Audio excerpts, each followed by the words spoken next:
The thing about getting older is you get a lot of these little indicators that it's happening. And they're pretty subtle at first until one day you throw your back out from sneezing, or you cough so hard you pee your pants. I mean, that stuff never happened to me when I was in my 20s. But if I'm being honest, it happens a lot more nowadays than I'd like to admit. But there's something much more significant to me than the physical stuff. It's the mental stuff. That's the part I wasn't prepared for. And that's what I want to talk about today. Because I was on top of the world, and then I got old. Now, it's no secret that the music business is very image-oriented. The way you look can sometimes be more important than the way you sound.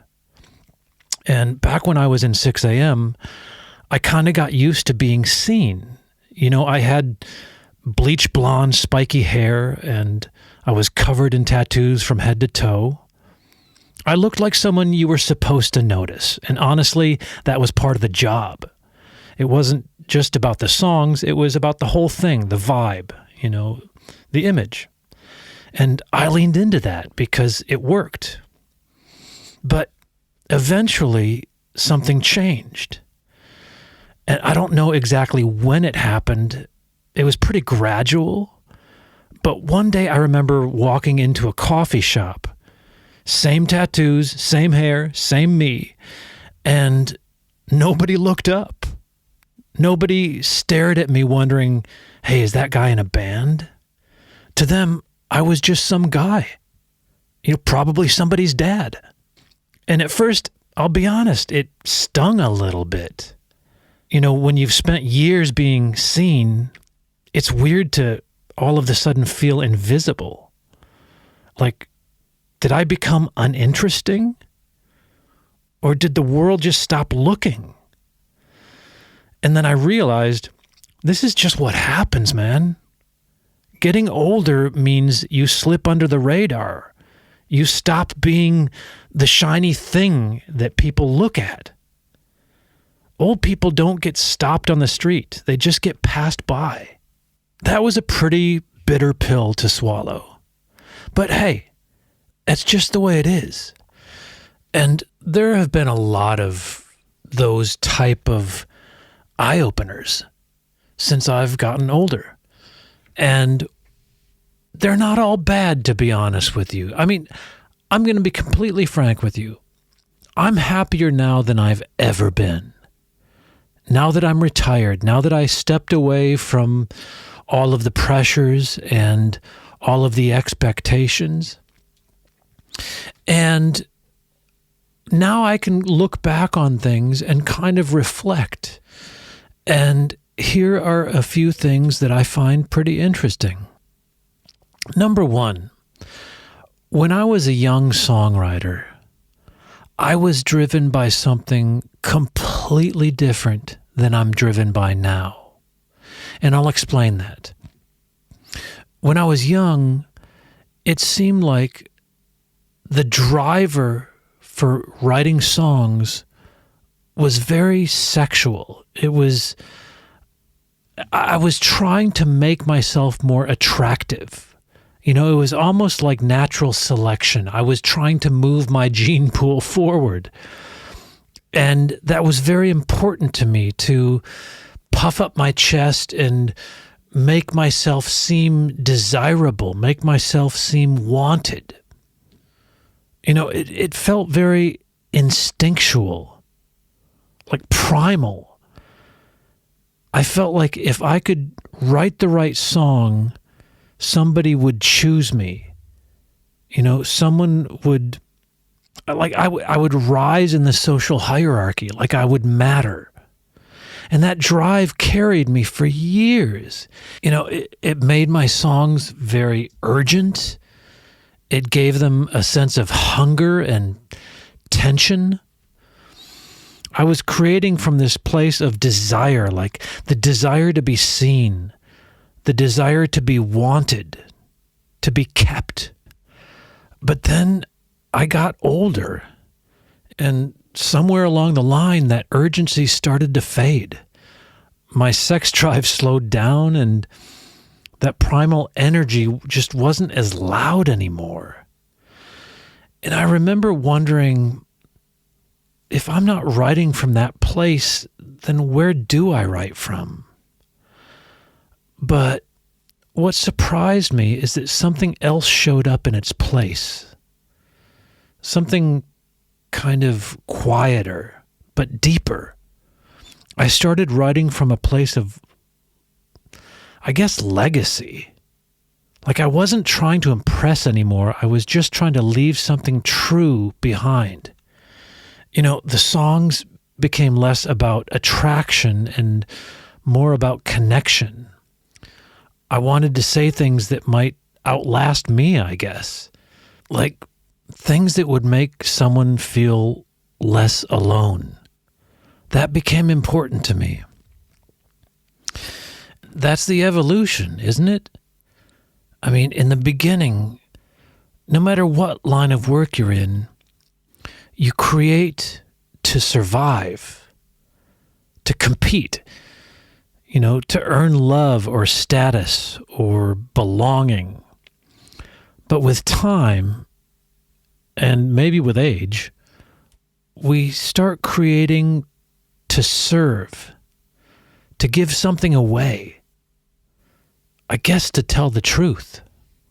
So it's been quite a journey for me as far as songwriting goes, and I'm pretty happy with where I've landed on all of this. I look back on my early songs and my early songwriting, and I get it, I get what was going on. I get what I was trying to do.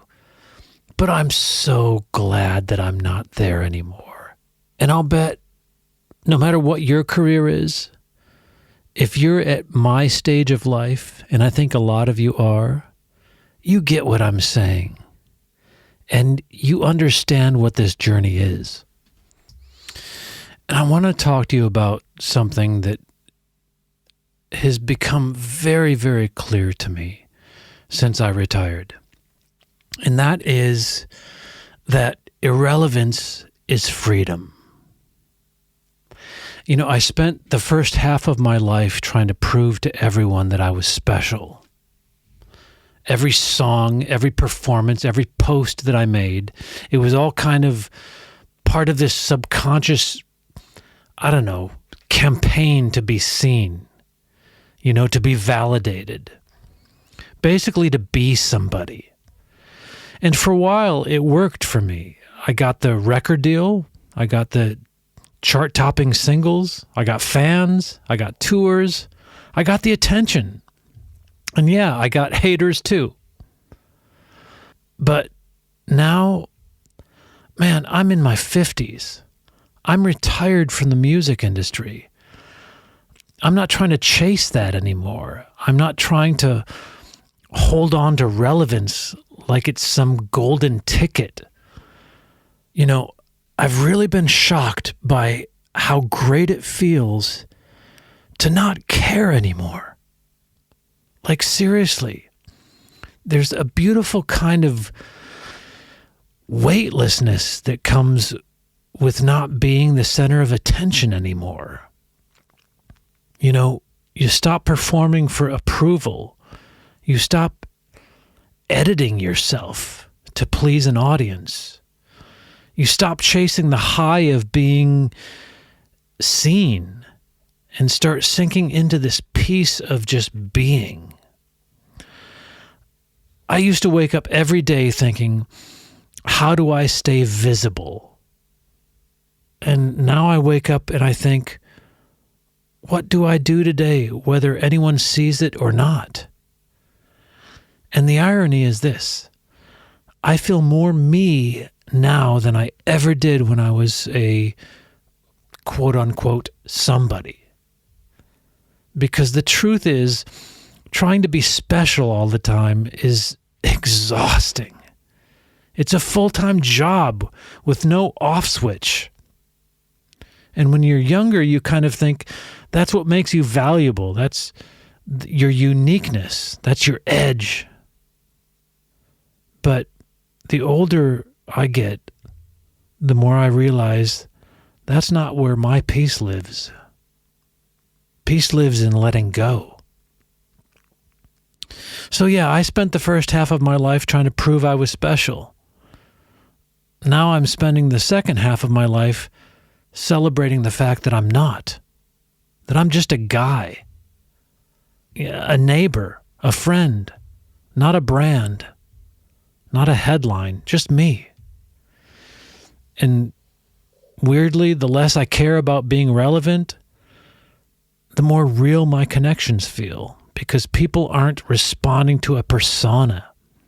They're responding to a person. So if you're feeling like you're fading into the background, maybe that's not a crisis. Maybe that's the beginning of freedom. And as far as the physical side of things go, I don't know. I look at my body now and sometimes I think it's a pretty gruesome sight. But the reality is this. It's held up pretty well. It's like an old friend now. It's not flashy. It's not fast. It's pretty creaky, especially in the mornings. But it's solid. And it's familiar. It's reliable. We've been through a lot together, this body and me. We've stood on stages. We've pulled all-nighters. We've chased dreams. And we've survived all kinds of crazy stuff. And yeah, we've got the scars to prove it. But I don't regret getting older, not even a little. Because with age comes this strange, beautiful thing. Perspective. I'm not chasing the same things I used to. I don't need to be the loudest voice in the room anymore. I don't need to be admired. I just want to be real. And honestly, I'm so grateful for that. I'm grateful for the years of wisdom, for the experiences, for the fact that I can look back at my younger self and go, you did your best. You made it here. So hopefully this old body and I have many more years to go, but if we don't, I'm at peace. Because aging isn't a curse, it's a privilege. And it's not one that everyone gets. And I'm not here to fight time. I'm here to, walk with it. I love my life. I love my old life. I've never been happier. And I'm grateful for all of you who took the time to listen to this. We're on a really cool journey, and I'm glad you're here with me. So please hit the like and subscribe buttons and let me know your thoughts in the comments.